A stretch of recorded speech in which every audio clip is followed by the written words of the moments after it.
Chapter 18.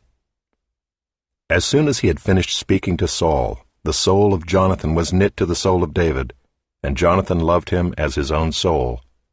And Saul took him that day and would not let him return to his father's house. Then Jonathan made a covenant with David because he loved him as his own soul. And Jonathan stripped himself of the robe that was on him, and gave it to David, and his armor, and even his sword, and his bow, and his belt. And David went out and was successful wherever Saul sent him, so that Saul set him over the men of war. And this was good in the sight of all the people, and also in the sight of Saul's servants. As they were coming home, when David returned from striking down the Philistine, the women came out of all the cities of Israel, singing and dancing, to meet King Saul, with tambourines, with songs of joy, and with musical instruments. And the women sang to one another as they celebrated, "Saul has struck down his thousands, and David his 10,000s. And Saul was very angry, and this saying displeased him. He said, "They have ascribed to David 10,000s, and to me they have ascribed thousands, and what more can he have but the kingdom?" And Saul eyed David from that day on. The next day a harmful spirit from God rushed upon Saul, and he raved within his house while David was playing the lyre, as he did day by day. Saul had his spear in his hand, and Saul hurled the spear, for he thought, "I will pin David to the wall." But David evaded him twice. Saul was afraid of David because the Lord was with him, but had departed from Saul. So Saul removed him from his presence, and made him a commander of 1,000, and he went out and came in before the people. And David had success in all his undertakings, for the Lord was with him. And when Saul saw that he had great success, he stood in fearful awe of him. But all Israel and Judah loved David, for he went out and came in before them. Then Saul said to David, "Here is my elder daughter, Merab.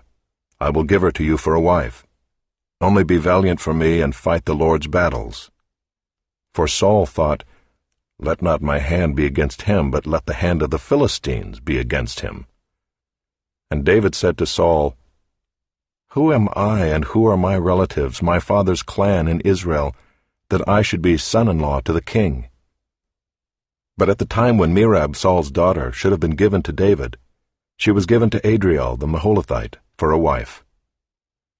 Now Saul's daughter Michal loved David, and they told Saul, and the thing pleased him.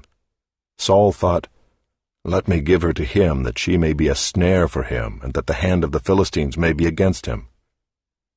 Therefore Saul said to David a second time, "You shall now be my son-in-law." And Saul commanded his servants, "Speak to David in private, and say, 'Behold, the king has delight in you, and all his servants love you. Now then become the king's son-in-law.'" And Saul's servants spoke these words in the ears of David. And David said, "Does it seem to you a little thing to become the king's son-in-law, since I am a poor man and have no reputation?" And the servants of Saul told him, "Thus and so did David speak." Then Saul said, "Thus shall you say to David, the king desires no bride price except 100 foreskins of the Philistines, that he may be avenged of the king's enemies." Now Saul thought to make David fall by the hand of the Philistines. And when his servants told David these words, it pleased David well to be the king's son-in-law. Before the time had expired, David arose and went along with his men, and killed 200 of the Philistines. And David brought their foreskins, which were given in full number, to the king, that he might become the king's son-in-law. And Saul gave him his daughter Michal for a wife. But when Saul saw and knew that the Lord was with David, and that Michal, Saul's daughter, loved him, Saul was even more afraid of David. So Saul was David's enemy continually. Then the commanders of the Philistines came out to battle, and as often as they came out, David had more success than all the servants of Saul, so that his name was highly esteemed.